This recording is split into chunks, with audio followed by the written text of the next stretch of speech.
I mean, it gave us all chills because just the way God so orchestrated that.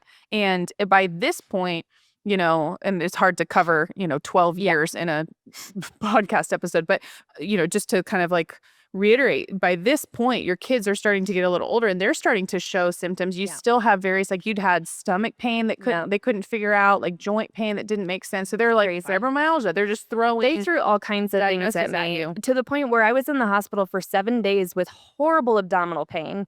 And they did all kinds of scans and they saw like my small intestine was swollen and all this stuff. And I looked at them and I said, I've been on this like fully functional diet for the last year and it's been completely gluten-free. And I had half of a bagel and here I am. Yeah. Don't you think it could have something to do with gluten? And I mean, like literally like openly mocked me, was like, oh, that's ridiculous. That's because, some people think the gluten-free thing outside of celiac is just like a trend or whatever. Yeah. And so literally 2 years later of eating gluten, being assured by this doctor that that has nothing to do with anything, having abdominal pain on and off, then Lila got diagnosed with celiac. And it was like, funny thing about that. Yeah. So, of course, to me, that was like, as crazy as it sounds, like my mini healing. Because I look at it going, I mean, going gluten-free stopped the abdominal pain. Yeah. The only time I've ever had it is if I accidentally get gluten. Yeah. And to me, that's a huge, it was debilitating.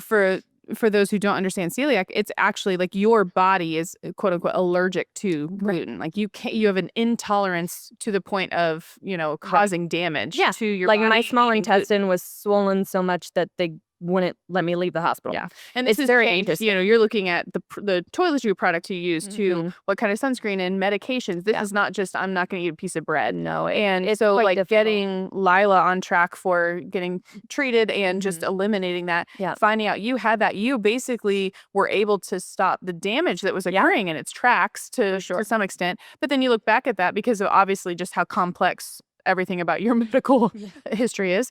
You look back and wish, okay, I wish that had been taken seriously because 2 years ago I could have stopped it. Right. So you've got a lot of stories in the last 33 years of your life and different times that you've struggled with medical things where you've either had really great experiences or really bad. So you've seen a little bit of everything with that. And what's neat from just like the sister perspective is seeing how you don't ever look like you struggle that much.